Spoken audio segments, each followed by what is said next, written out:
In forgotten corners of Asia, where the mist clings to rooftops like memory, where rice paddies whisper secrets older than time, where red threads bind fate to blood, and silence is louder than screams, there live stories never meant to be told aloud. This is FolkFear, a channel where ancient rituals breathe, where ghost marriages still carry dowries of death, and where ancestral curses don't fade with time, they deepen. These are not just tales to frighten children, they are warnings, reminders of pacts made in shadow, of lanterns lit with grief and never extinguished. Tonight, we journey to the hills of southern China, to a village lost to the clouds and memory. There, a red lantern floats alone, and a widow waits for her next bride. This is the story of the Lantern Widow. The road to Tu Van was not marked on modern maps. Even the GPS stammered and blinked in confusion as Lai Fen's car wound through the fog-choked hills of Guangxi. She drove alone, as she always did, a single suitcase in the back seat, a stack of architectural blueprints beside her, and silence pressing in from all sides. The only sound was the soft breathing of the engine and the occasional whisper of wind that stirred the trees like something watching. She hadn't been here in over 20 years, not since her mother had taken her away in the middle of the night, whispering Hakka prayers under her breath and refusing to explain why her eyes were red with unshed tears. Lai Fen had been too young then to ask the right questions. Now, at 32, she had returned not for nostalgia, but for renovation. An ancestral home, half collapsed, forgotten. Her inheritance, her burden. The road narrowed as the forest thickened. Trees arched above her like ribs, and the mist grew heavier, coiling around the tires and slithering over the hood like fingers. When she finally saw the weather-beaten wooden sign, Tu Van, nailed crookedly to a leaning post, her skin prickled. The characters were almost erased by rot, as if the village itself had tried to forget its own name. A thin man stood at the edge of the road as she passed. He wore a wide straw hat that shadowed his face. He didn't wave, didn't move, just watched her car crawl by, his hands folded in his sleeves. When she looked into the rearview mirror a second later, he was gone. The village emerged like something from an old ink painting, a scattering of wooden homes pressed into the hillside, each one sagging with the weight of time. Red banners flapped in the breeze, faded to pink, their calligraphy unreadable. Smoke curled from a single chimney. The rice paddies below shimmered with water, undisturbed, like mirrors reflecting a sky that had long forgotten how to be blue. Lai Fen parked just outside the old house. Her house. It stood hunched like an old woman in mourning. Wooden walls warped by years of monsoon rain. A tiled roof choked with moss. The door hung slightly open, as if expecting her. She stepped out of the car, and the silence struck her full in the chest. There were no birds, no insects, just the hush of the wind and the faint creak of her grandmother's house settling on its bones. She unlocked the rusted gate. The metal groaned in protest, and somewhere beyond it a chime rang softly, a wind bell. It swung once, then stopped. Inside, the house smelled of mildew, incense, and old wood. Dust floated in golden shafts of light that pierced through broken slats. Portraits of ancestors lined the walls, men in high collars and women in embroidered silk, their painted eyes staring through layers of dust and memory. The altar was still there. Candles melted into brass holders, ash piled high in the incense urn. Her fingers brushed the edge of the table, and came away gray. There was a photograph tucked in the corner, one she didn't remember. A young woman in a wedding robe, face blurred, a red veil draped over her head, embroidered with a phoenix. Lai Fen didn't recognize the face, but her stomach twisted with something ancient and wrong. She placed the frame face down. The upstairs was worse. Floorboards moaned under her weight, and the air was cold despite the spring heat. In the back room, once her mother's, was a child's crib covered in moth-eaten fabric. She didn't remember that either.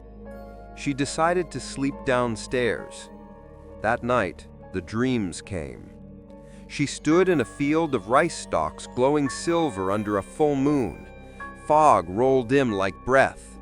Something floated in the distance, soft and red, pulsing like a heart. A lantern. It hovered toward her, light flickering behind its paper skin. And from within, she heard a voice. "Come home, daughter of the blood." She woke, gasping. The wind bell was chiming again, but there was no wind. The next morning, she went exploring. Few villagers remained. Most were elderly, their faces worn and eyes suspicious. No one smiled. No one welcomed her. They nodded slightly and turned away. When she introduced herself as Lai Fen, granddaughter of Zhang Meihua, their expressions darkened like storm clouds. A woman sweeping her doorstep muttered something under her breath. Lai Fen caught the words, "The lantern glows again." She returned to the house uneasy. That evening, as she cleared old debris from the attic, her foot struck something beneath a loose board. She knelt and pulled it free. A lacquered red chest, no larger than a prayer box, sealed shut with knotted red thread and rusty iron charms. Taoist symbols were burned into the wood, barely legible under centuries of grime. She reached out and stopped. The thread was warm, almost pulsing. Curiosity won over caution. She pulled a pocket knife from her belt and carefully cut the thread. The air shifted. The room darkened, just slightly, enough to notice.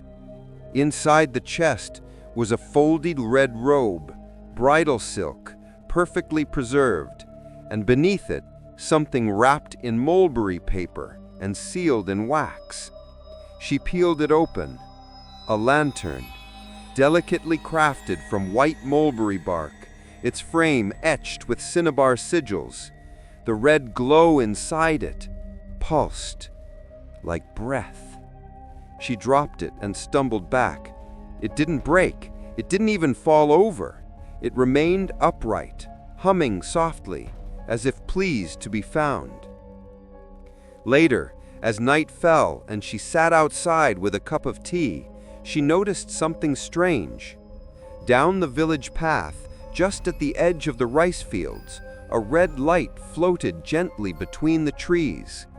Not walking, not swinging, floating. And with it came the sound of wedding bells. Very soft, very old. The morning after the lantern appeared, Lai Fen tried to convince herself she had imagined it. The rational part of her, the architect, the city woman, the woman of straight lines and schedules, clung to logic like a raft in a sea of unease.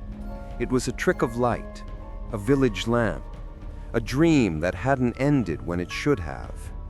But even as she cleaned her tools and reviewed renovation plans, her eyes kept drifting to the attic, to the red chest, to the robe, to the lantern she had now hidden in the downstairs cabinet and locked shut, as if a wooden door could keep in whatever it truly was. By noon, she gave up pretending. There was something wrong with this place, and someone had to know. She walked to the village tea house, if it could even be called that, a single room with cracked clay pots and chairs polished by generations of quiet company. There, 3 old men sat beneath a fan that barely turned. One of them was the man with the straw hat she had seen on the road. When she entered, their conversation stopped. She greeted them in Mandarin, then, remembering her mother's voice, tried again in slow, careful Hakka. "My name is Li Fen. I am Jammiahua's granddaughter." They exchanged looks. The man with the straw hat, whose eyes were milky with age but sharp beneath it, stood up slowly. His name, she would later learn, was Old Wei. "You shouldn't have come back," he said, in a voice like bamboo creaking in the wind. Li Fen forced a smile. "It's just renovation. I'm not staying. I inherited the house." "No one inherits that house," he said. The other men stayed silent, watching. Li Fen sat down across from them. "I saw something last night, a red lantern, floating down by the rice paddies." Now he looked at her, really looked. Did it speak? The question was simple, terrifying. "I thought I heard..." She hesitated. "It said something about blood, about coming home." The silence grew deeper. Even the fan stopped. Old Wei poured tea. The steam rose like ghosts. "You are from the bloodline. Then you must know the story before it's too late." Li Fan leaned forward. "What story?" He didn't answer, not directly. Instead, he began with a name. Xiu Lian, that was her name, but we don't say it aloud anymore. It calls her back. A chill slid down Li Fen's spine. "She was married here?" 200 years ago, to a rich man's son. But the groom drowned the night before the wedding. He went out to the river to bathe before the ceremony. The next morning they found him face down. No wounds, no water in his lungs. "He didn't drown?" Li Fen whispered. Old Wei nodded slowly. "The body drowned, but something else took him first." She shivered. But the family was proud, rich, superstitious. They had promised an heir, and a fortune teller had told them if their son did not marry before the end of spring, the family line would end. So they improvised. Li Fan knew what he would say next before he said it. "They performed a ghost marriage?" she said. Wei's eyes narrowed. "Not a normal one. They used an ancient rite, older than Taoism, forbidden even then. They found a wandering sorcerer, not from this village, a man with a snake staff and a robe stitched with human teeth. He offered a solution." Li Fen's throat tightened. The bride, Xiu Lian, was still alive, but to seal the bond with the dead groom, they sacrificed her spirit. "How?" "They extracted her living soul during a moonless night, through chanting, through blood, through smoke and mirrors, and they sealed it into a bridal lantern made from white mulberry bark, painted with cinnabar to bind it." Li Fan felt her pulse in her ears. "She wasn't dead," she said. Wei shook his head. "Not then, but they buried her anyway. A mock funeral, white robes, a veil. She was given no real grave, just an empty coffin. Her body was hidden, her soul imprisoned. The family was satisfied." "And her?" "She never crossed. The soul must go willingly. Hers did not." Wei's voice dropped lower. "She became something else." Li Fen didn't speak. The tea had gone cold in her hands. Wei leaned in. "Every 7 years, when the lantern reappears, it searches. It must be fed.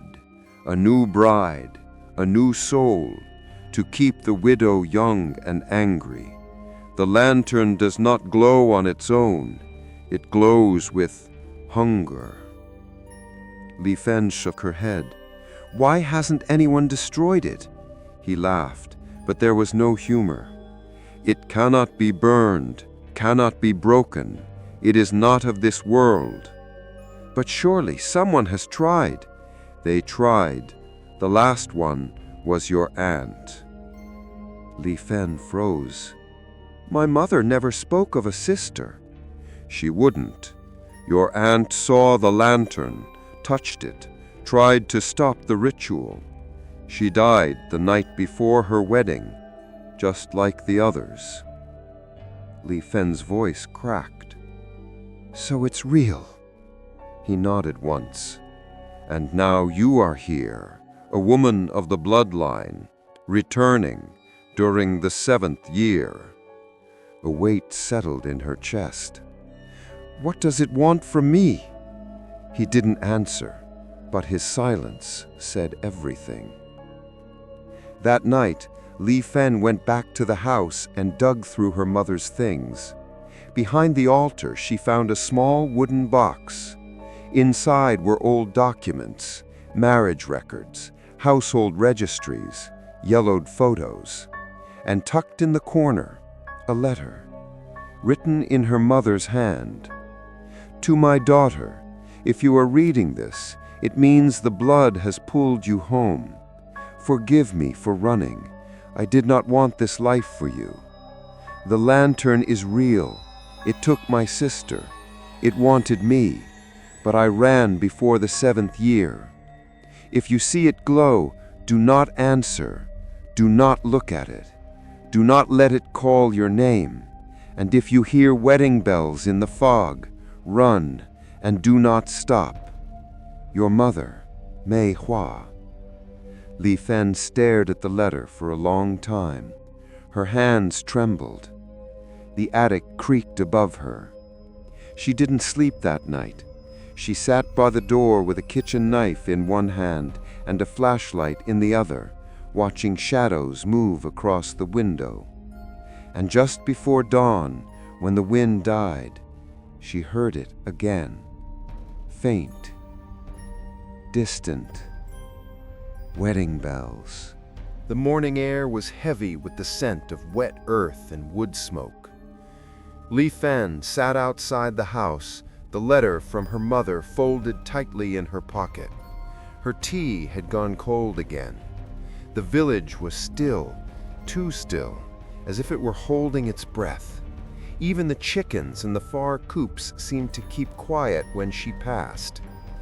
The red lantern was still locked away in the cabinet, but she could feel it, like a pulse behind her eyes, like a breath in her ear when no one was there. She needed answers, not rumors, not whispers, proof. So she went back to the attic. The red chest still sat in the corner, its lacquer dulled by age, but the cinnabar markings were clearer now, as if the wood had drunk in her fear and woken up. Underneath it, she found something else. A bundle of yellowing parchment, bound with black cord and sealed in a wax stamp bearing the image of a coiled serpent. When she opened it, the scent of ash and herbs spilled into the air. The first page was a ritual, written in a mix of Taoist sigils and ancient Hakka script. It was a rite she had never seen before, and Li Fen had studied temple architecture, including funerary texts and ceremonial calligraphy. This was older, wilder. It had no title, but across the top in red ink were 3 words. Jia Huan Dang, Marriage Soul Lantern. Beneath it, the instructions were painstakingly detailed, each step written with the obsession of someone desperate to bind something terrible. It began with a death, or more precisely, the prevention of death. Step 1. The groom must die before marriage. Step 2. The bride must still breathe. Step 3. The dowry must be the soul. The ritual called for offerings, hair from the bride, blood from the groom's mother, soil from a graveyard untouched by sunlight, and a lantern crafted from mulberry bark harvested under a new moon. Then came the chants, phonetic invocations scribbled in twisted characters. Li Fen tried to read them aloud, but felt her tongue grow dry, her throat scratch at the syllables. She stopped halfway through the second line. The air in the attic shifted, as if the wood around her had suddenly leaned closer. She shut the book, quickly. Underneath the ritual pages were sketches, diagrams. A woman seated cross-legged inside a salt circle, her shadow stretching outward like tendrils. A lantern suspended from a beam, light pouring out of it not as glow, but as smoke. Inside the smoke, faces, twisting, screaming, brides in agony. One note scrawled in a different hand stood out. If the lantern is not fed, the spirit trapped within grows hungry. It will seek its next vessel, not for love, but for vengeance. Li Fen's hands shook. The text continued. The marriage is not for unity, it is for binding. One soul must take root in another. One must be hollowed out for the other to survive.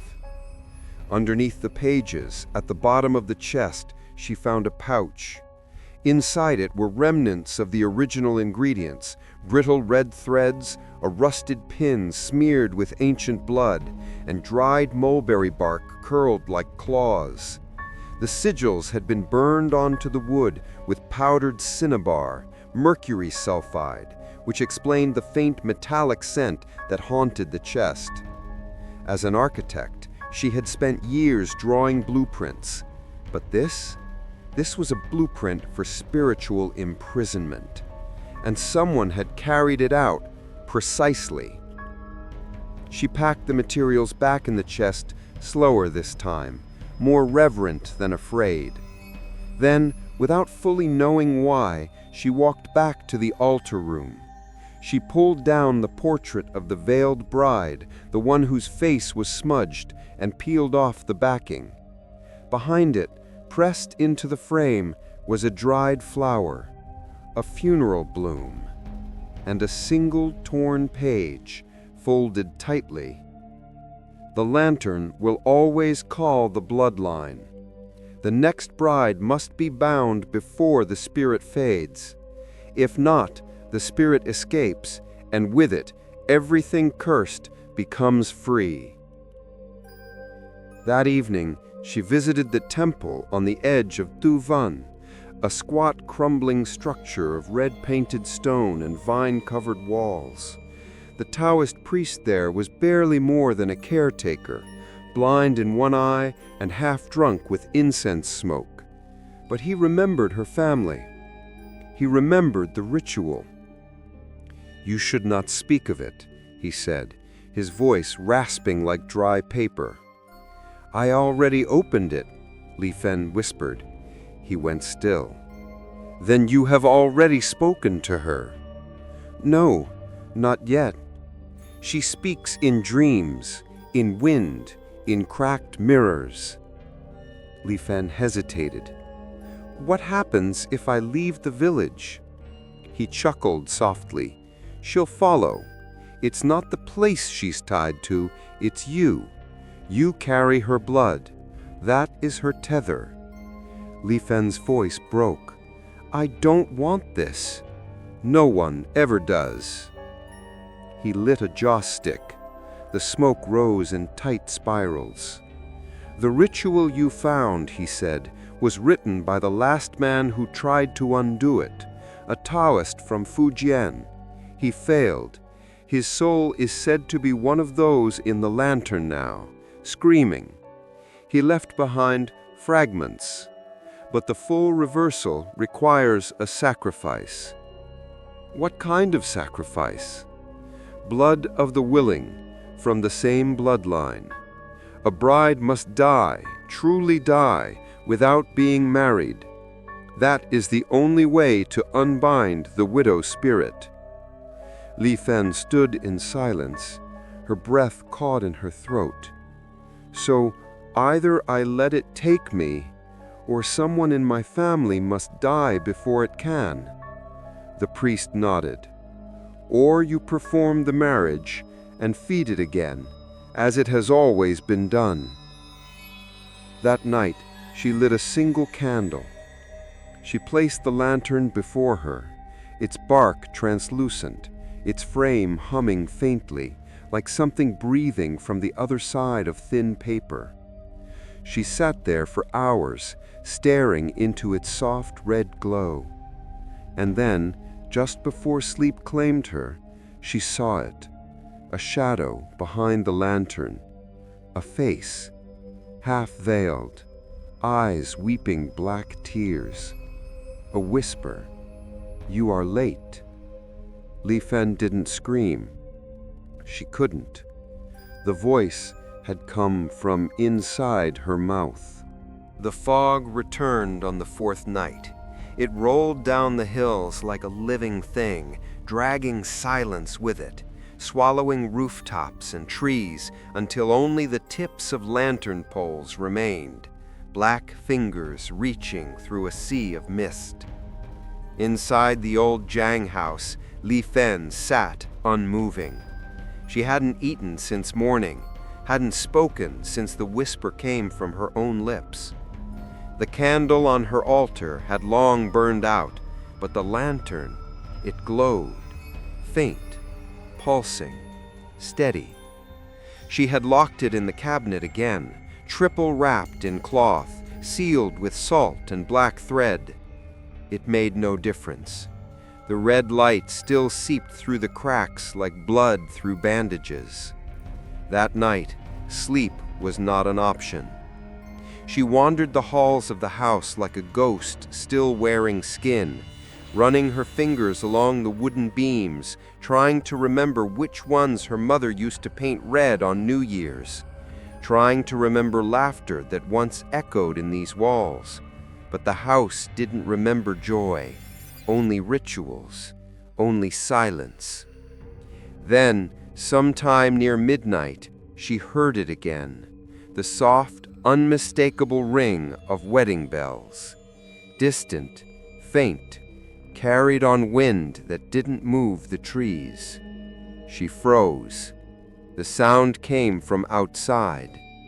Lantern light flickered behind the rice paper window, warm red light, swaying gently, dancing shadows across the walls. But she had sealed the lantern. This light wasn't coming from inside. She stepped to the window and drew the curtain slowly. And there, hovering at the edge of the front gate, was a single red bridal lantern, floating in midair, swaying as if carried by invisible hands. Below it stood a woman, veiled, still, barefoot on damp earth. Li Fen's heart thundered in her ears. She couldn't see the woman's face, the red veil obscured it, but the figure was unmistakably that of a bride, hands folded, head bowed. And then the head lifted, and Li Fen saw what was beneath. There was no face, only smoke, black and coiling, writhing behind the veil like something trapped in a jar. And then the lantern spoke, not in words, but in sound, a low rattling hum, like breath echoing through a hollow gourd. It vibrated through her bones, through the glass, through the salt lines she had drawn around her windows. She stumbled back. The lantern didn't follow. It simply hovered, watching, waiting.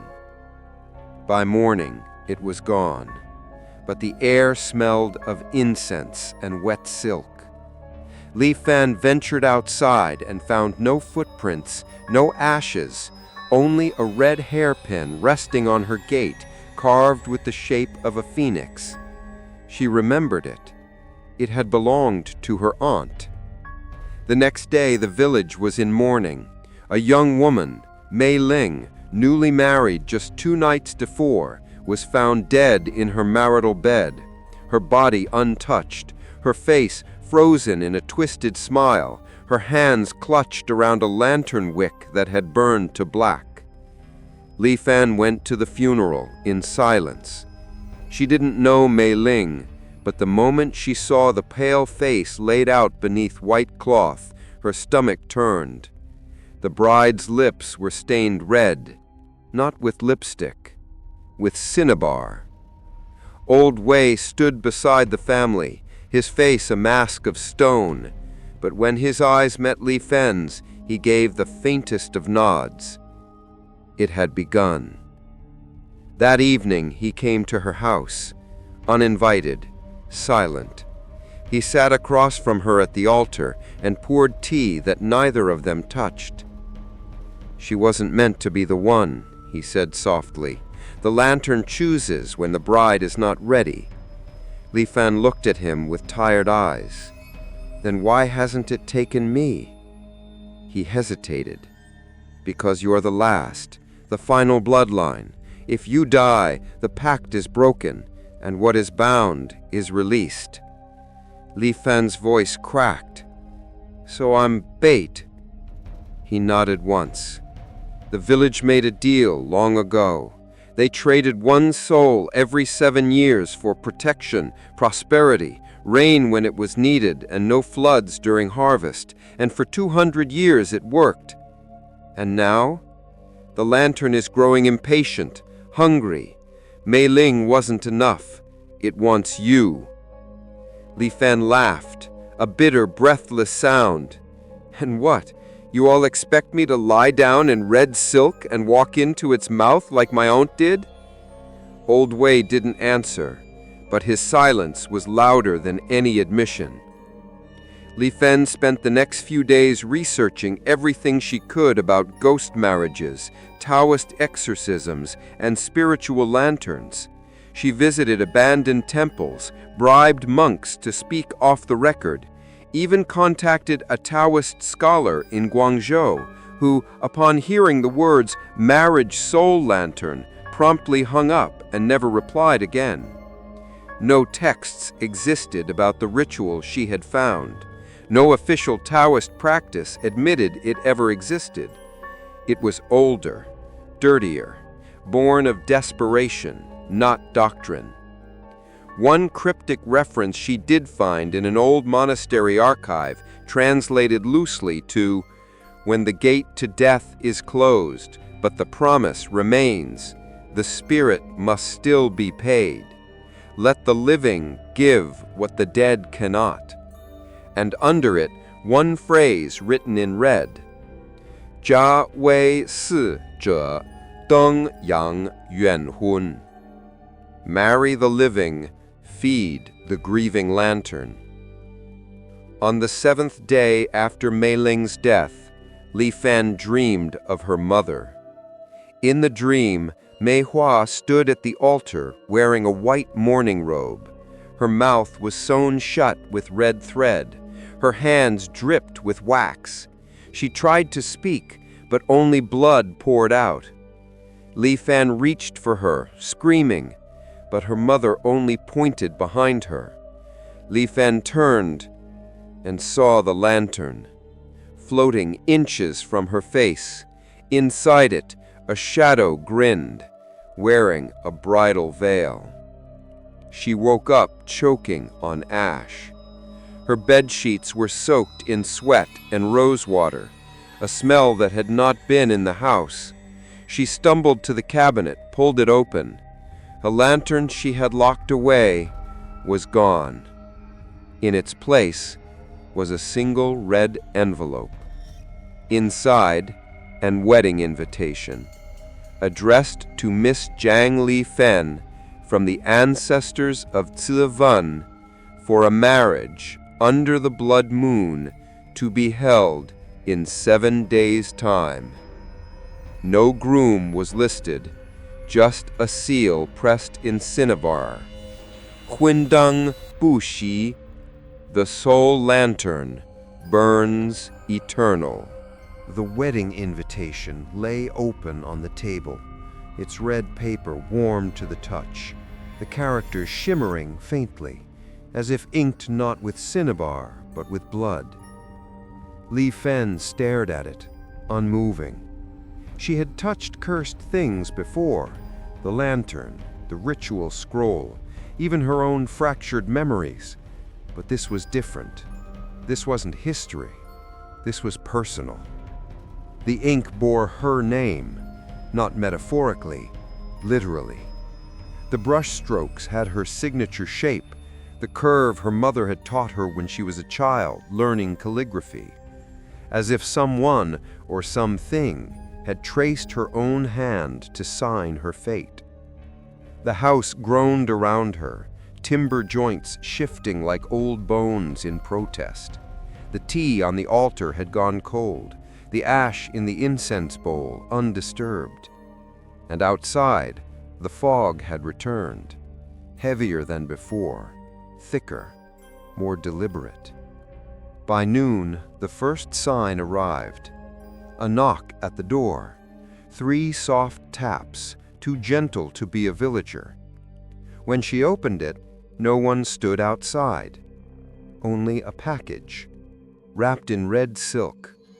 Inside, folded with ritual care, was a bridal dress. It shimmered with gold thread and phoenix patterns, the sleeves still scented with crushed peony and sandalwood. Along the hem, Li Fen spotted faint brown stains, too old to be fresh, too deep to be dust. There was no note, only another envelope, this one blank except for a single black seal, shaped like a lotus wilting upside down. She didn't open it. She didn't need to. She drove to the edge of the village, to the one phone tower where signal still scratched its way into the hills, and called every number she could. Her cousin in Nanning, her ex-colleagues in Guangzhou, even the university professor who once flirted with her during a heritage restoration project. No one picked up. Not one. And then her phone screen glitched. A flash of static. A voice, not spoken, but scraped across the speaker, whispered, "You already said yes." She threw the phone to the ground. It didn't break. It simply turned off and refused to turn back on. By evening, a crowd had gathered at the temple. The elders, the priest, a few villagers she barely recognized, but whose eyes followed her with a mix of pity and reverence. Old Wei stood at the center. He gestured for her to come forward. Li Fen walked slowly, heart hammering, the red invitation still clutched in her hand. The priest lit a bundle of incense and circled her with smoke.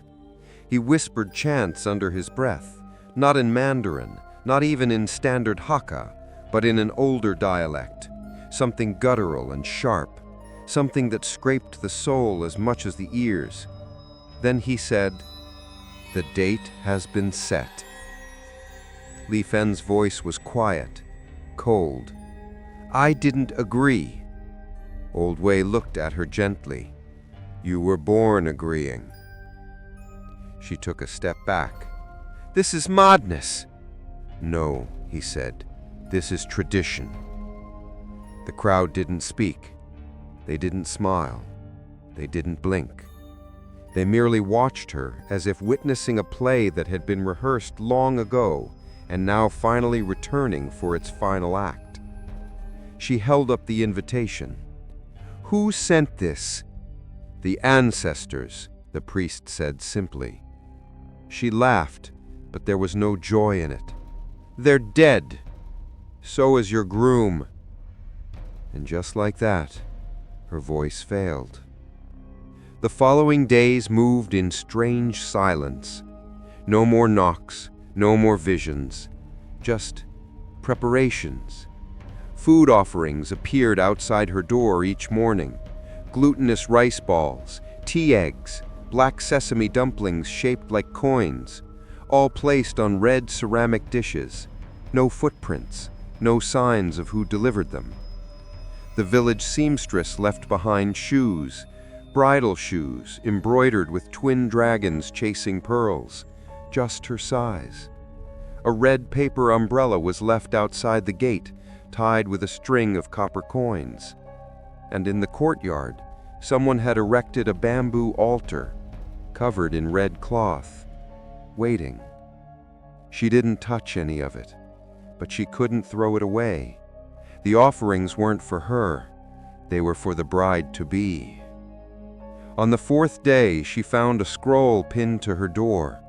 Written in elegant brushstrokes, it read, "Instructions for the wedding procession. Wear the dress before sundown. Do not speak. Do not look back. When the lantern appears, follow. Accept the bridal wine when offered. If the groom's name is spoken, bow. If the veil is lifted, do not scream." At the bottom, instead of a signature, was a symbol, a phoenix devouring its own tail. Li Fen burned the scroll that night. She lit every candle she could find, but when she returned to the door the next morning, the scroll was there again. Same brushstrokes, same instructions, same symbol. Only one thing had changed. The veil will be lifted. You must not scream.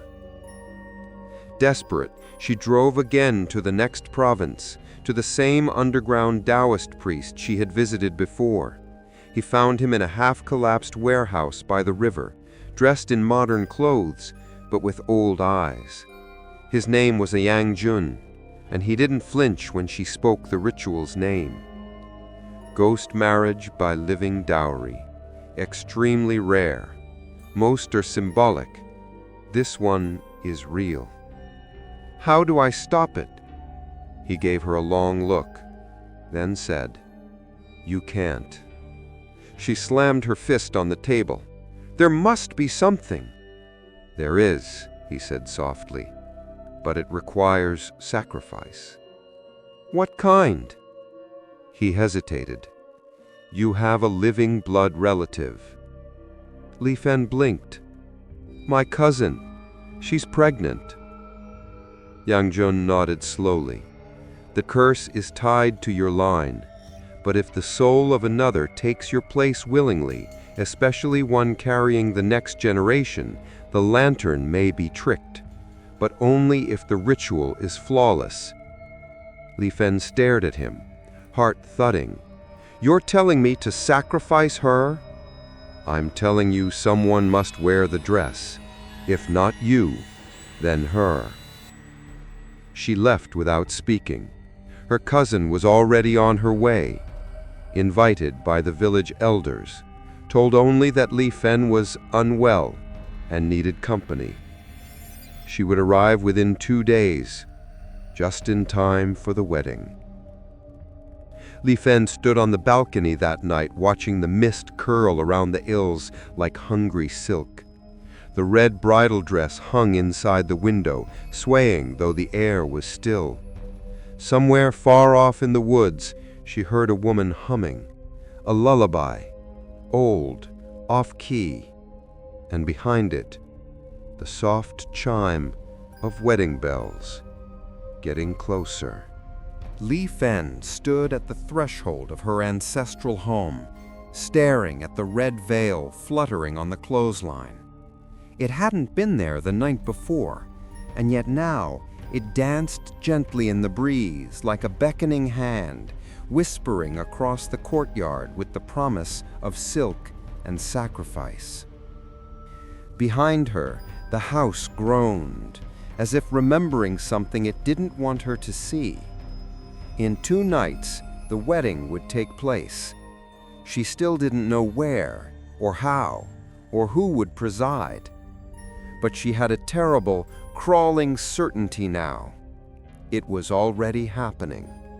Even without her consent, even without her presence, because the wedding didn't require the living to agree, only the dead. That evening, her cousin arrived.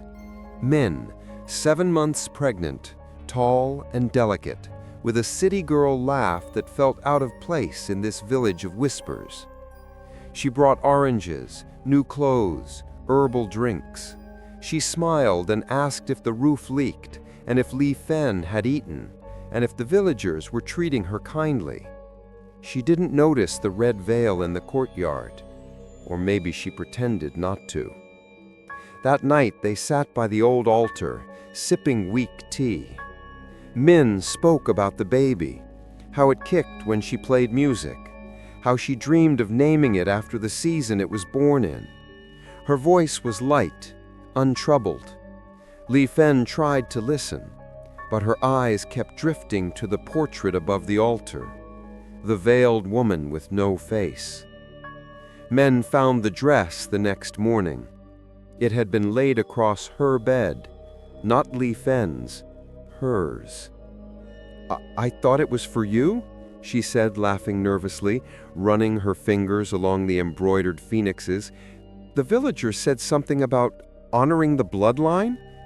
Li Fen didn't answer. Min's smile faded. "Fen, what's going on?" Li Fen sat her down and told her everything, from the lantern, to the ritual, to the soul trapped inside, to the cursed dowry passed from bride to bride like a wound that never closed, and finally, to the only way out. Min didn't scream. She didn't cry. She went very still, and then she whispered, "You want me to take your place?" Li Fen's voice cracked. "No, I want you to leave, tonight, before they come for you." But it was already too late. Outside, drums began to beat, slow, hollow, like bones on wood, and in the distance, gongs, calling the ancestors to witness. That night, Min disappeared. No struggle, no note, just her shoes left on the doorstep, facing outward, a traditional sign: the bride has departed. Li Fen searched the entire village. No one saw her leave. No one had spoken to her. Only one child, a little boy missing 2 teeth, said he saw a woman walking toward the forest. She was holding a lantern, but her feet didn't touch the ground. At dawn, Li Fen confronted the elders. They stood in a circle by the temple, burning joss paper in silence. Old Wei looked older than ever, as if every year of his build had finally settled into his skin. "You took her," Li Fen said. "You used her." Wei didn't deny it. "She carries your blood and the next generation. She was the stronger vessel." "She was family," Li Fen whispered. "That is why she was chosen." Li Fen shook her head. "I never agreed to this, but your ancestors did." He stepped forward and handed her a scroll, yellowed and brittle, the seal already cracked. It was a pact signed in the year 1846, marked by the fingerprints of her great-great-grandfather. "In exchange for rain, for rice, for long life, and silence from the hills, we offer a bride from the line of Zhang every 7 cycles. Her soul shall keep the lantern lit, her womb shall keep the line fed. Let this pact never break, lest the fire consume the roots." Li Fen's hands trembled. "This is madness." Wei placed a hand on her shoulder. "This is survival." Back at the house, the altar was no longer empty. Where once there were only ashes and dust, now stood a new photograph. Min, smiling, wearing the dress, veil pulled back, belly gently cradled in her hands. But her eyes, they weren't her eyes. They were Shu Lin's. The lantern returned that night, floating just above the rice fields. But this time, it wasn't alone. Behind it trailed a procession, figures dressed in red, veils covering hollow faces, hands carrying incense, candles, paper offerings. Dozens of them, past brides, bound souls, each one pulled into the lantern across time, their identities lost, their names stripped, their silence bought. And at the front, closest to the lantern's glow, was Min. Her body glided, but her mouth hung open in a scream Li Fen couldn't hear, because there was no sound, only the drums, and the wind, and the single phrase that hung in the air like ash: the pact remains. Li Fen lit a single match and held it to the dress. It wouldn't burn. The silk only shimmered, and the fire died in her palm. That night, she dreamed of her great-great-grandfather. He stood beneath the ancestral tree, hands covered in ink and blood, eyes hollow from hunger. He spoke in a voice of rice cracking underfoot. The living eat, the dead must pay. You want peace, child? There is no peace, only payment. Li Fen woke up to find the wedding ring already on her finger. Li Fen stood in front of the mirror, but the reflection was wrong. The face staring back wore her skin, but something had shifted beneath it, like a photograph exposed too long under red light. Her eyes felt unfamiliar. Her lips moved a beat too late. There was something inside her now, something that sat quietly behind her heartbeat and waited. She hadn't slept in 2 days. Ever since men vanished into the procession, the village had gone eerily calm. The fog lifted, the drums stopped, but the silence wasn't peace, it was preparation. The house felt fuller too, as if someone else had moved in without bothering to knock. She heard footsteps at night, water dripping when the pipes hadn't run, her own voice echoing back from the halls when she hadn't spoken. She no longer questioned whether the lantern had chosen her. It already had, and now it was changing her. She sought out the Taoist priest again, Xiang Jun, the one who had once warned her of the spirit's hunger. She met him at a shrine tucked into the cliffside near the province border, miles from Tu Vun. There, under a canopy of hanging incense coils, she finally told him what she feared most. "I don't know if I'm still me." He didn't blink. "That's how it begins." Li Fen's hand shook as she unwrapped the ring from her finger. "I didn't put this on, it was just there." He examined it. The band was made of braided red thread dipped in wax, fused into hardened loops. No gold, no jade, just tradition. Binding cord, used in old soul-joining rites, rare, illegal now. What does it do? If worn for 7 days, it binds body and spirit, but only if both souls agree. She filled the bowl from the sink, washed the soap off her face. What if only one agrees? He met her eyes. Then the weaker soul is consumed. Back in Tu Vun, the house welcomed her like a patient lover. The doors opened before she touched them. Candles lit without fire. The altar was never empty. Each night, new offerings appeared.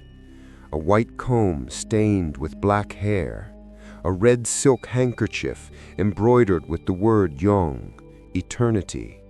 A lock of baby hair tied with string, Min's. She burned them all, But they returned again the next night, clean, fresh, waiting. That evening she tried to leave. She packed her car, took the back roads, drove south without stopping. But after an hour, she reached a fork in the road, and both paths led back to Từ Vân. No signs, no GPS, just the mountain watching her through the trees. She tried again and again. Each time she returned to the village entrance where the crooked sign waited, reading, Từ Vân, cloud of words, welcome home, bride. The third time, the lantern was waiting on the road, glowing, swaying, and beneath it, Min's shoes, empty, facing inward. That night, the transformation deepened. She tried to write in her journal, but her handwriting had changed. The loops were older. The strokes carried flourishes from another century. When she tried to speak, her voice faltered, slipping into Hakka idioms she didn't recognize. And in the mirror, her reflection blinked before she did. Desperate, she returned to Seongjun. This time, she demanded a solution. There must be a way to reverse it. There is, he said, but it comes at a price. I'll pay it. No, he said calmly, you'll be it. He laid out the only option, a counter-ritual, an ancient, dangerous, and forbidden even among Taoist exorcists. It required 3 things: the original sigils used in the binding, a vessel from the bloodline, the bride herself, and a lantern lit with the soul of the one seeking freedom. If done correctly, he said, you can unbind the spirit. Li Fen narrowed her eyes. And if it fails? Then both souls are devoured. The hollow bride becomes forever empty. She returned home to search for the original sigils. She tore apart floorboards, ripped paintings from walls, even cracked open the altar base. In the crawl space beneath the house, behind a rotting wooden beam, she found a scroll, wrapped in oilcloth, stamped with blood. Inside were the original cinnabar sigils, painted in sweeping arcs and sharp points, layered like a cage of symbols. Beneath them, a note. Do not read aloud. The widow listens.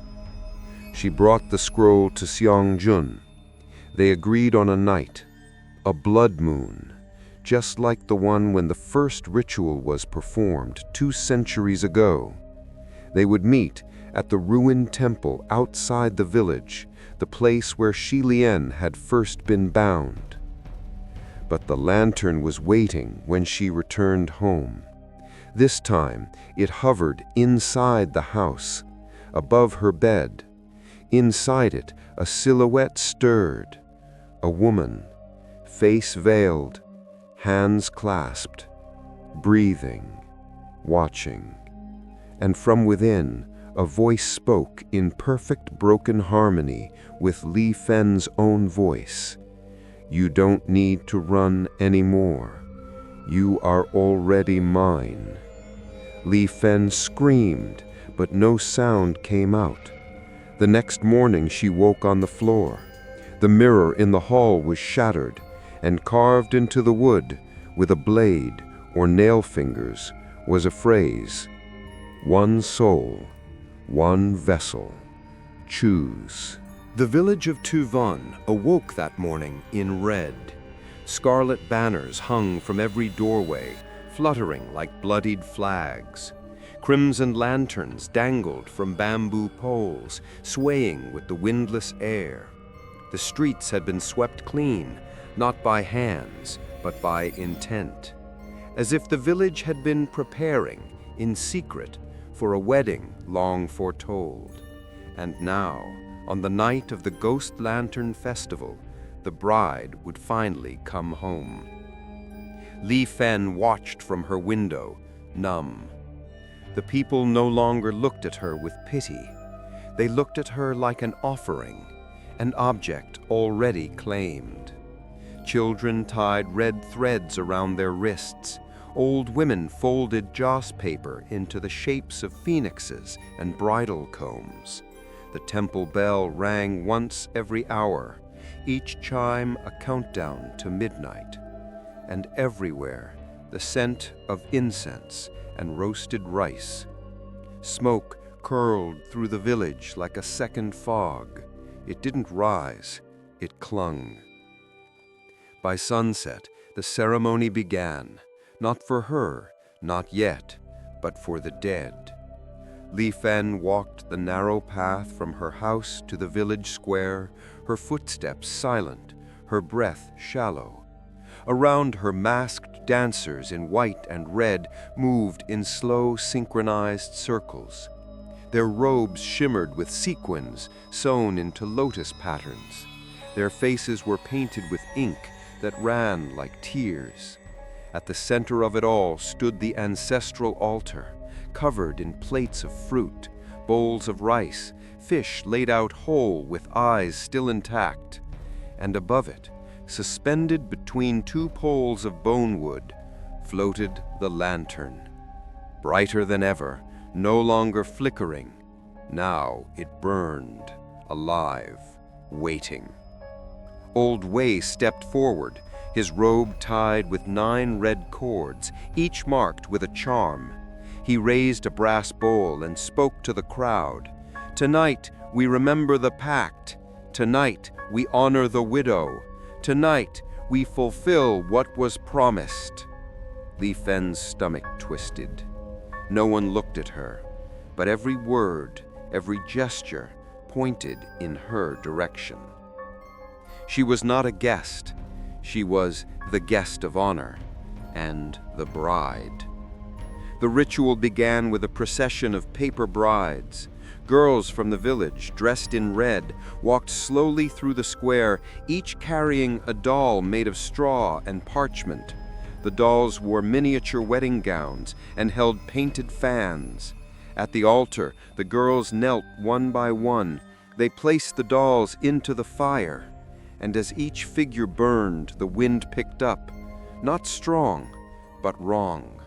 It blew in circles, against the trees, against the direction of the smoke.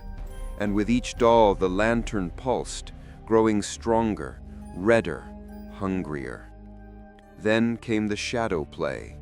A silk screen was erected in the center of the square, and behind it 2 villagers used puppets carved from thin bone to reenact the story of Xiulin. It was stylized, beautiful, horrifying. The shadow of the bride danced in slow spirals, her puppet arms lifted in joy, until the groom collapsed, drowned, dead. Then came the ritual. The elders on stage circled her, drew lines of smoke, sealed her in red light. And when they removed her puppet veil, there was no face, only black ink. And then the bride rose.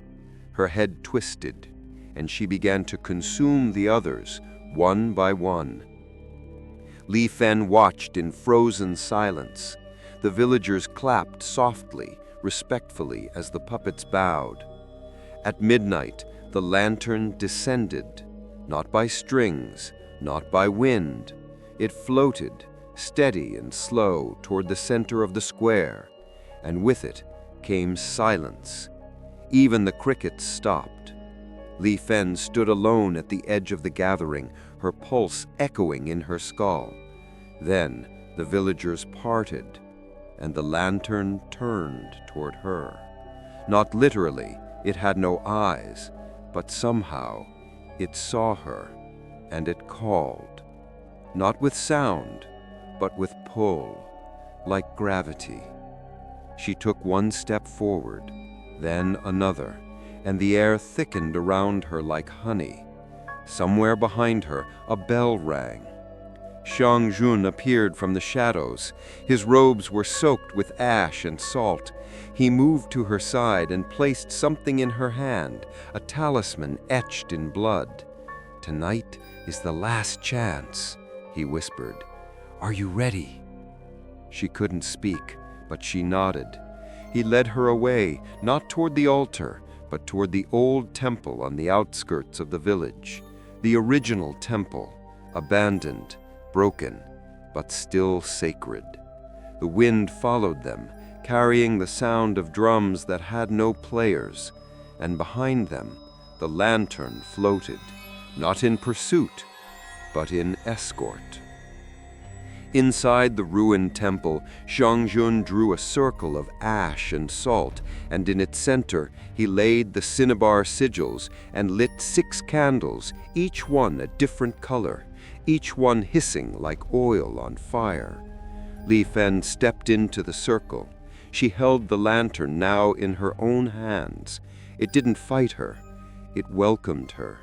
Its heat seeped into her skin, into her bones.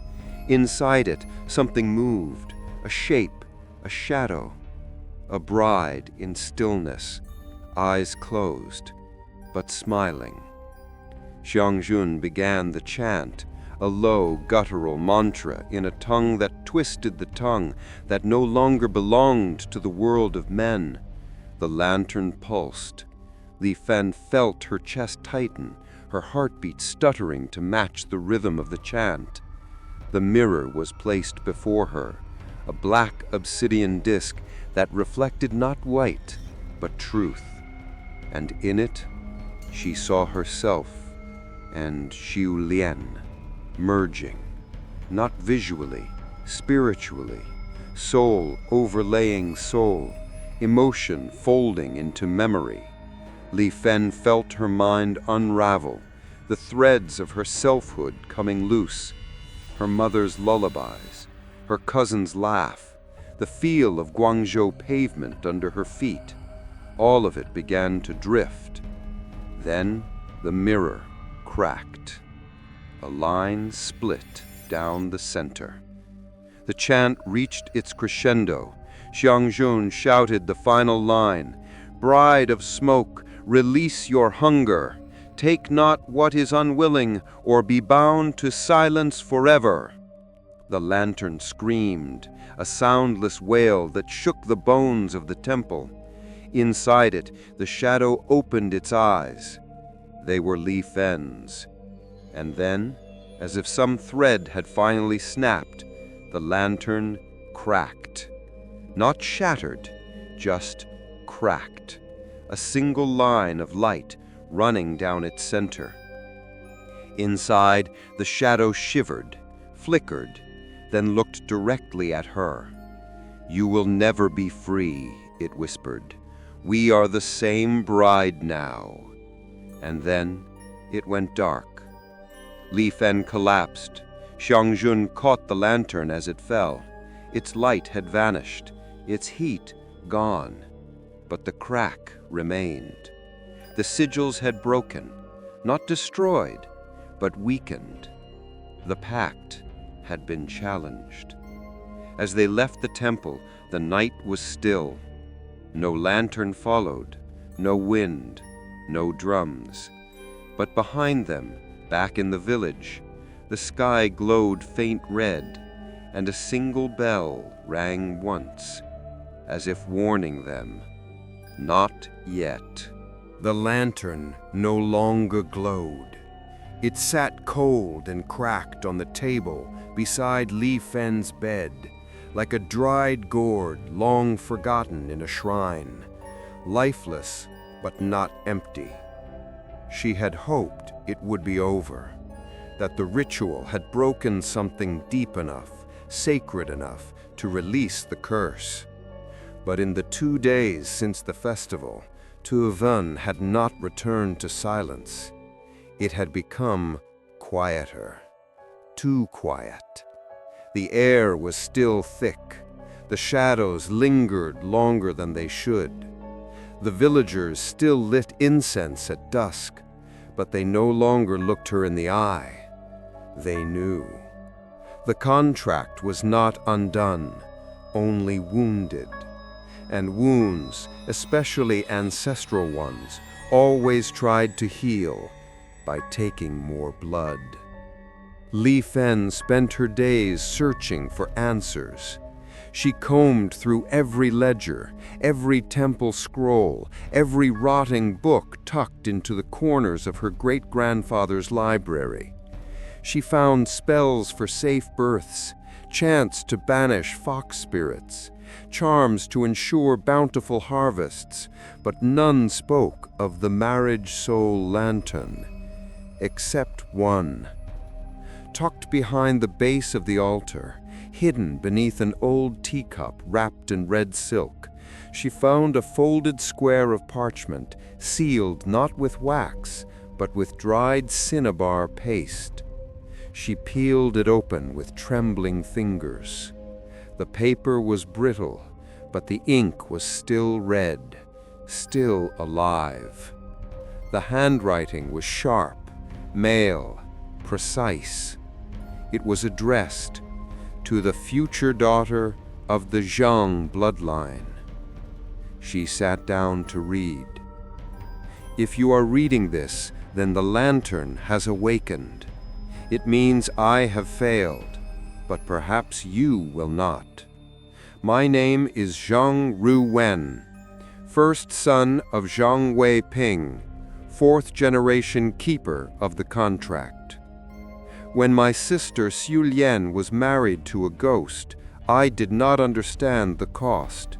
I thought I was protecting our family, but I was only feeding the lantern. The sorcerer told us it would end after 7 cycles, 7 brides, 7 souls, but the lantern learned to want more. We tried to hide it, to bury it. We even killed the sorcerer, but the pact had already written itself into our blood. Now every daughter born under the Zhang line is marked. You are marked. The only way to break the cycle is to sever the line willingly, to reject the dowry, to burn the cinnabar contract. But beware, the lantern is not just a prison, it is a promise. It keeps what it's given. To break it, you must offer something greater than a bride. You must offer future. And the lantern must believe you mean it. Do not hesitate. Do not lie. It will know. If you fail, the lantern will bind again, stronger, hungrier, closer. And next time, it won't wait for marriage. It will come as family. The signature at the bottom was sealed with a fingerprint. The thumbprint was smudged, but unmistakably hers. Xiang Jun returned that evening. He had been gone since the temple ritual, disappearing into the back roads with a promise to find a final solution. Now he stood in the doorway, pale and hollow-eyed. I found it, he said quietly. The original dowry. He held up a small box, lacquered black, carved with the phoenix devouring its own tail. Inside, a lock of hair, a silk sash embroidered with 2 names, Xu Lian and Liang Seng. A charm etched in bone, the binding sigil, and a single contract written in blood and cinnabar. The original promise, between the Zhang family and the lantern widow. It was never about love, he said. It was about control. The sorcerer didn't bind Xu Lian for tradition. He did it to trap her, to harness grief, to weaponize longing. Her soul became the engine of the ritual, and every bride since has only fed it. Li Fen's eyes were glassy. So how do we stop it? He hesitated, then said, we need to sever the future. He explained the only known counter-contract, a ritual drawn from lost Taoist death rites. It required the original pact in full, a living heir of the bloodline, and a symbolic destruction of lineage, a vow of ancestral extinction. In essence, a curse, to break a curse. You must offer up your name, your bloodline, your future children. You must let the ancestors know the line ends with you. And what happens if I do? Li Fen asked. The lantern dies. And if I lie? He looked away. Then it takes you anyway, and your children, one by one. They chose the night of closing gates, the one day in the lunar year when ancestral spirits were believed to return home through the gates of the afterlife, guided by incense and candlelight. If they performed the rite then, while the gate was open, they could send the pact through with them and seal it behind forever. But only if the ancestors believed her, only if she believed herself. The night came. The moon was veiled in clouds. The temple was lit with 100 candles, each one a flickering witness. Li Fen wore no red, only white, the color of funerals, of severing. She stepped into the ritual circle with the original pact in one hand and a burning thread in the other. Xiang Jun stood outside the circle, chanting in a low hum. The wind rose, candles flickered. The lantern, though cracked and cold, began to hum. It lifted an inch off the table, then another. Its light returned, dim, hungry, watching. Li Fen took a deep breath and recited the vow. I, Zhang Li Fen, last daughter of the line, child of Mei Hua, blood of Ru Wen, reject the pact made before me. I give no dowry, no womb, no soul. The Zhang line ends with me. Let the future die, so the dead may rest. She touched the flame to the pact. It ignited in violet fire. Smoke rose, and with it, voices. Dozens of them, weeping, screaming, pleading. One voice louder than all the rest. You were our last hope. And then, silence. The lantern cracked again, this time all the way through. Its frame split, releasing a pulse of air that extinguished every candle, and from inside the lantern, something crawled out. Not a shadow, not a face, a single thread of red light. It hovered, shivered, then curled in on itself and disappeared. Xiang Jun approached the altar. He touched the remains of the lantern. No heat, no glow, only dust and silence. He did it, he said softly. But Li Fen wasn't listening. She was staring at the spot where the lantern had broken, where the last thread had vanished, where she had watched her future go dark. The house no longer recognized her. Its doors no longer creaked when she passed. The floorboards no longer groaned beneath her steps.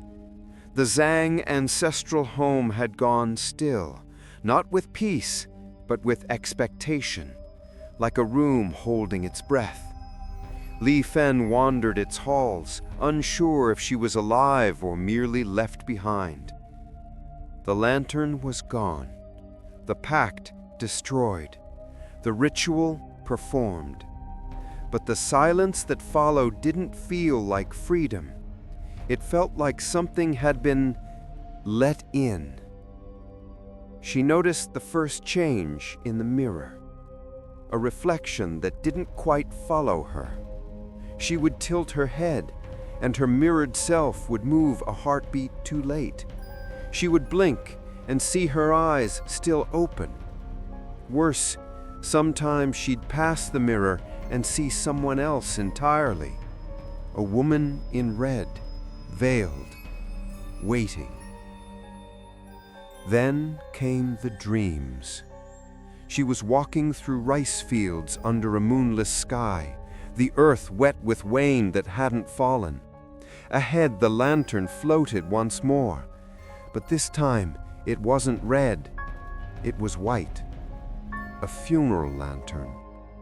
Its light was soft, cold, and sad. From within it came a hum, not menacing, not hungry, but mournful.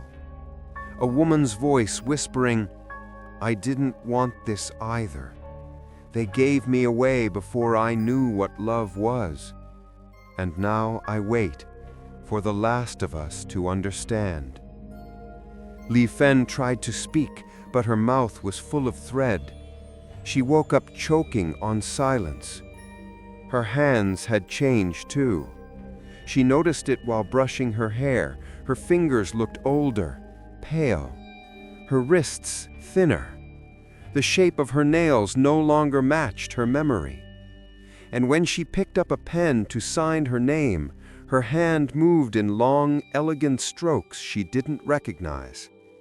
When she finished the signature, it didn't say Li Fen. It said Shu Lian. She sought out Chung Jun one last time. They met at the riverbank beneath the banyan tree, where spirits were once sent downstream in folded paper boats. She told him everything, the dreams, the mirror, the handwriting. "How do I know she's gone?" she asked, voice trembling. He was quiet for a long moment. Then he said, "You don't." Li Fen stared at him. "She's in me, isn't she?" He nodded slowly. When the contract burned, the pact ended, but the spirit was not destroyed. It was released, freed from the lantern, and drawn to the only place it recognized. Your body, your blood, your grief, your emptiness. Li Fen's breath hitched. "She's not trying to possess you," he said. "She's trying to finish what she never could." Back at the house, the air grew colder by the day. Things moved without sound. Chairs shifted, doors opened. The altar remained lit, though she hadn't touched a match in days. And the photographs on the wall, they began to change. The faces of her ancestors blurred, their names faded. One by one, their frames cracked, except one, the veiled bride. Her photo was clearer now, her face no longer blurred. It was Li Fen's. She stopped sleeping, afraid of what she might become when she woke. She watched herself in the mirror, whispering her name over and over like a charm. "I am Li Fen. I am Li Fen. I am Li Fen." But the voice inside her head sometimes answered back, "Not for long." And then the voices began. Soft at first, like wind behind the walls. Then clearer. Women, dozens of them, whispers layered upon whispers, some weeping, some begging, some angry. And one, always one, whispering closest to her ear. "You were never meant to escape. We are not bound by paper. We are bound by you." On the 7th day after the ritual, she blacked out. No warning, no pain, just darkness. When she woke, she was standing in the rice fields, barefoot, wearing the red wedding dress, the veil over her face, mud on her hands, blood under her nails. And in the distance, the bell was ringing. She returned home and found the altar bare, every offering gone, every candle cold. But in the center of the room where the lantern had once sat, now lay a single object, a mirror, shattered, and etched into the glass with perfect, delicate strokes were 4 words. You are the widow. The blood moon rose like a wound above Từ Vân, heavy, red, low. The clouds parted for it like attendants at a funeral, reverent, reluctant. The hills no longer whispered, they watched. And somewhere, just beyond the edge of the tree line, the lanterns began to glow again. Not one, many. They floated in silence, rows upon rows, bobbing gently like mourners in a procession. Each one carried a soul, and each one was coming home. Li Fen stood at the edge of the village, barefoot, veiled, heart hollow. The red wedding dress had returned to her wardrobe without a sound. It no longer needed to be delivered. She had stopped resisting, because somewhere deep in her marrow she had begun to understand. The lantern wasn't chasing her, it was calling her back.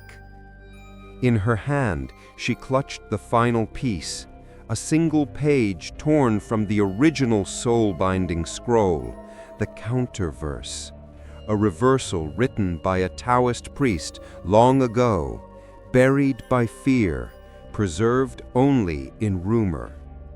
The ritual had never been completed. It required 3 things: the original vessel, her, a mirror untainted by death, and the name of the widow spoken aloud beneath the blood moon. If all 3 aligned, the soul could be banished, but only if the name was spoken truthfully, only if the speaker knew her, knew the woman behind the veil. At the temple ruins, Chang Jun had already prepared the space. Circles of salt, sigils drawn in lotus ash, mirrors propped against every wall to reflect only moonlight. He was pale, exhausted. He had aged in weeks. But when he saw her, he didn't hesitate. You remember her name? He asked. Li Fen nodded. Say it aloud. She hesitated, then whispered, Xiu Lian. A wind passed through the temple like a breath drawn in. The mirrors trembled, and behind her, the shadows shifted. Chang Jun lit the candles, each flame flickering sideways as if avoiding what was coming. Stand in the center, he instructed. Li Fen stepped into the circle. The mirrors reflected her from all angles, dozens of brides staring back, all of them wearing her face, all of them veiled, but only one of them was smiling, not her. Her reflection in the far mirror grinned, slow, cruel, knowing. Xiu Lian. Chang Jun began the chant. It was different this time, not protective, not binding, but banishing. A command, not a request. The air thickened. The red moon shone through the cracked ceiling, illuminating only the center of the circle. Li Fen closed her eyes and repeated the name over and over. Xiu Lian, Xiu Lian, Xiu Lian. The reflections began to flicker. The veiled brides blinked in and out like candle flames in wind. Some screamed, some begged, but one, always one, moved closer. Suddenly the mirror opposite her shattered, not with sound, but with silence. From the shards a figure stepped out, not walked, stepped. as if the glass were a curtain and the stage had been waiting. She wore red, her veil was thin, and beneath it was Li Fen's face, but older, more regal, more dead. Chongjun's chant grew louder.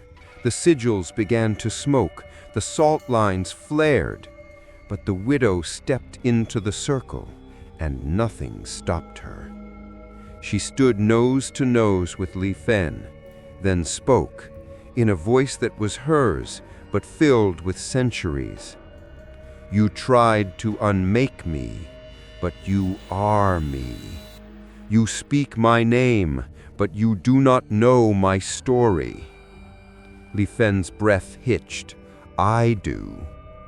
Then speak it, Xiu Lian said, lifting the veil. Li Fen stared at the face she wore, the woman her ancestors betrayed, the spirit who had waited for generations. And softly she began. You were 17, promised to a boy you never touched. He drowned before the wedding, and they blamed you. So they married you to a corpse, used your soul as dowry, bound you to a light you could never leave. You waited and waited for one of us to see you, not as a curse, but as a girl, left behind. The wind stopped, so did the chant. Even the mirrors held their breath. Xiu Lian's veil slipped from her fingers, and for the first time, her face changed. Not Li Fen's, her own. Pale, tear-streaked, and very, very young. I see you, Li Fen whispered. I see you, and I release you. She placed the page into the flame. The words burned, the mirrors cracked, and Xiu Lian smiled. A real smile. Soft, grateful. And then she faded. Not in pieces, but all at once, like a breath finally let go. The red moon dimmed. The lanterns over the hills went out one by one, and in the temple, only Li Fen remained. The bride. No longer hollow, but alone. Li Fen did not wake up. She opened her eyes, but the world was not her own. No bird song, no morning light, no warmth, just fog, endless, silken, suffocating fog. And somewhere in the distance, the ringing of wedding bells, slow, hollow, carried through the mist like memory. She tried to move, but found herself standing already, barefoot on ash. The ground beneath her was blackened, scorched, yet cold. Around her, shadows pulsed like lungs. This place didn't breathe. It remembered breathing. She was no longer in Từ Vân. She was inside the lantern. The air shimmered, not with heat, but with presence. The veil hung heavy over her eyes, though she hadn't put one on. And in her hands, folded perfectly, was a red silk fan, the kind carried by brides in ghost weddings, stiff, decorative, useless. She looked up. The world was flat, gray, silent, until it wasn't. A figure emerged through the fog, then another, then dozens. Brides. Each of them in red, their veils torn or burning or soaked in black water. They walked barefoot like her. They carried nothing. Their eyes were hollowed by time and grief. But when they saw her, they bowed, not in reverence, in recognition. She was one of them now. One bride stepped forward. Her robe shimmered like glass, as if she were stitched from reflections. Her veil fluttered without wind. Her face was young, 17 perhaps, but her eyes, those belonged to someone who had waited too long in the dark. It was Xiao Lian, but not the angry spirit, not the reflection. This was her soul, raw, grieving. "Why am I still here?" Lai Fan asked, her voice barely a breath. Xiao Lian's answer echoed, without sound. "You opened the gate, but you never stepped through." Behind them, the fog shifted. A path appeared, made of paper, red paper floating just above the black ground. Thin, fragile, but real. It led toward a distant shape, a doorway made of bone and cinnabar, unmarked, unopened. Xiao Lian turned to her and said gently, "One of us must walk it. Only one." Lai Fen's hands trembled. "If I go, what happens to the rest of you?" Xiao Lian's eyes softened. "We follow, only if you mean it, only if you let go." The other brides began to hum a low, ancient tune, wordless, woven from memory. The same lullaby she had heard in her dreams. Her mother's voice, her aunts, her cousins, all layered in that hum, tied by blood, by sorrow, by duty. Lai Fen stepped onto the paper path. It did not break. It held her weight, though it shouldn't have. Each step left behind a footprint made of light, soft and gold, quickly swallowed by fog. Xiao Lian followed. So did the others. Their silence was not empty. It was sacred. At the bone doorway, she stopped. It pulsed like breath, waiting. Xiao Lian reached out and placed a hand on Lai Fen's chest, over her heart, and said, "You are the last, but not the end." Then she bowed, a slow, deep bow, and vanished in a curl of red smoke.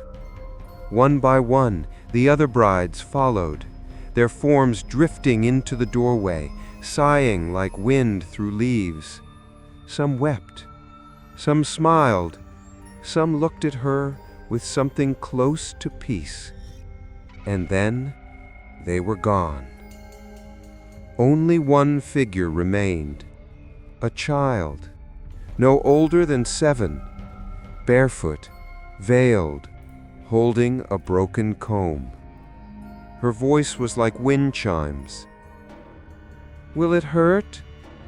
Lai Fen knelt, took her hand. "No," she said. "You can rest now." The girl nodded and stepped into the light. Then the doorway closed, not with sound, but with finality. The fog thinned. The lantern's world cracked, not violently, but gracefully, like a painting returned to parchment. And Lai Fen woke up. She was in her bed. Morning light filtered through the windows. The birds were singing. The wind moved the trees. And the house was quiet, truly quiet, not watchful, not cursed, just still. The mirror in the hall showed only her face, her eyes, her reflection, perfectly matched. She whispered her name, Lai Fen, and the reflection whispered it back, exactly on time. The red dress was gone. So was the lantern. So were the offerings. The altar was empty except for a single white flower, unmarked, fresh, and folded beneath it, a note. "Thank you for seeing us." The village pretended nothing had happened. No one spoke of the floating lanterns. No one mentioned the wedding that never was. The red banners had been taken down quietly. The altar at the center of town was cleared, the ashes swept away. The puppets from the shadow play burned. Even Old Way was nowhere to be seen. It was as if the ritual had never taken place. But Li Fen remembered, and the house remembered too. Not in the way it once had, whispering through floorboards and flickering with haunted breath, but in a deeper, quieter way, like a body waking after surgery, still sore, still healing, but no longer sick. She spent her days wandering the home, touching old things, looking at old photos. Some had returned to normal, faces sharpened, names reappeared beneath the frames. But one remained blank, the veiled bride, still faceless, still watching, still waiting. Not with vengeance, not anymore. With grief. That night, she returned to the ruined temple one final time. Xiangjun was already there. He had grown thin. His voice had faded to a whisper, like a man stretched too long between two worlds. He placed a clay bowl at the center of the stone altar and filled it with salt, bloodroot, and crushed phoenix leaves. Then he laid the shards of the lantern into the bowl. What's left of it? What's bound? He handed her a flint. No chance, no rites, just fire. Li Fen stared at the bowl. Will this end it? He didn't answer. He didn't need to. Some curses don't end with rituals. They end with resolution. She struck the flint. The spark caught the edge of the dried leaves. The bowl hissed as flame bloomed. The shards began to blacken, crack, curl. And then, with no wind, no warning, a final scream tore through the temple. It came from the ashes, from the bowl, from the curse itself. But it wasn't the scream of rage or hunger.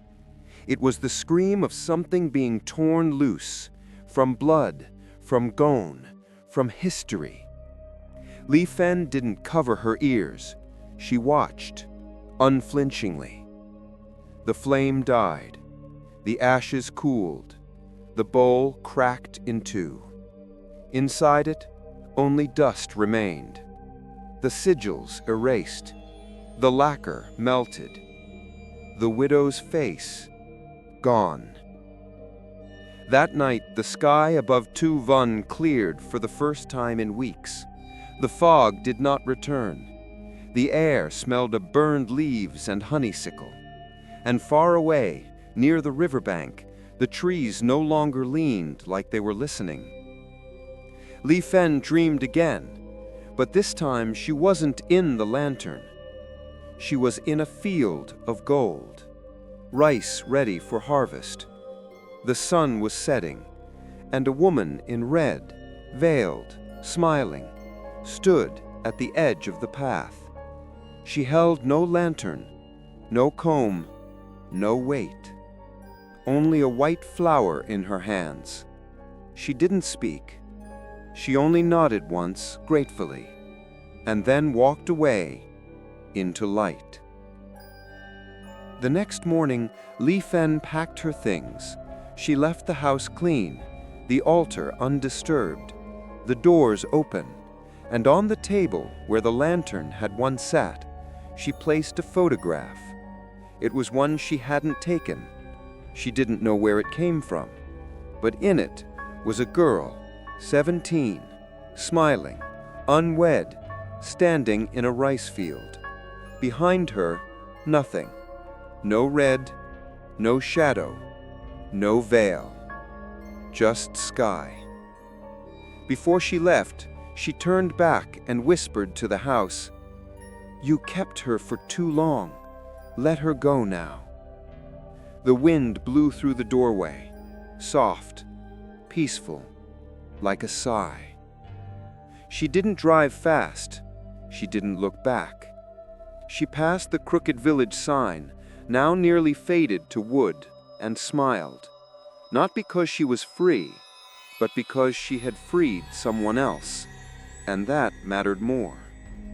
That night, far from the hills of Guangxi, far from the echoes of ghost weddings and soul-binding pacts, she lit a candle in her apartment, not for ritual, not for protection, just remembrance. And as the flame flickered softly, she saw in its light the briefest image of a red thread curling into smoke. And then, nothing, only peace. The city moved around her, fast and forgetful. Car horns, neon lights, the hum of electricity. Li Fen walked its streets like someone returning from war, whole in body, altered in silence. She no longer flinched at shadows, but she still watched mirrors closely, always checking for a blink that wasn't hers, for a face that didn't belong. So far she had found nothing, but the absence itself felt like something waiting. Weeks passed, then months. The memories began to soften, like mist in morning sun. Tu Vân became a place she thought of only when she smelled burned incense or saw red silk in shop windows. Her hands stopped trembling when she brushed her hair. She no longer dreamed of brides in veils, and when she said her name aloud, it echoed without resistance. I am Li Fen, not a bride, not a vessel, just a woman who came home and walked out again. One rainy morning, she received a letter, no return address. Inside, a single piece of calligraphy paper, folded with ritual precision. There was no message, only a name brushed in faded black ink. Shu Lian. She stared at it for a long time, then burned it, not in fear, but in understanding. Some names are meant to be carried, others are meant to be laid to rest. Still, things were not entirely normal, not always. Sometimes, when the wind moved through the buildings just right, she'd hear a faint chime, like the distant echo of a bridal bell. Sometimes her phone would ring once at midnight, and no one would be there. And once, just once, she passed a mirror in a train station and saw a red veil vanish from the corner of her eye. But she didn't run. She just whispered, "We ended the story. There is no more room for you." And the mirror remained still. But legends, they don't die. They wait. They reshape. They hide in corners and crawl into lullabies. In a village not far from Guangxi, tucked deep in the hills, there are children who play a game. They tell each other about a woman who was married to a ghost, about a red lantern that floats at night, searching, always searching. And when the children ask the elders for her name, the answer is always the same. We don't say her name anymore. She was just the widow. And somewhere, on nights when the fog rolls in thick and the moon bleeds at the edges, a single red lantern glows faintly on the rice terraces. Not bright, not dangerous, just remembered. The curse is broken, but the story remains, and the wind still carries her veil.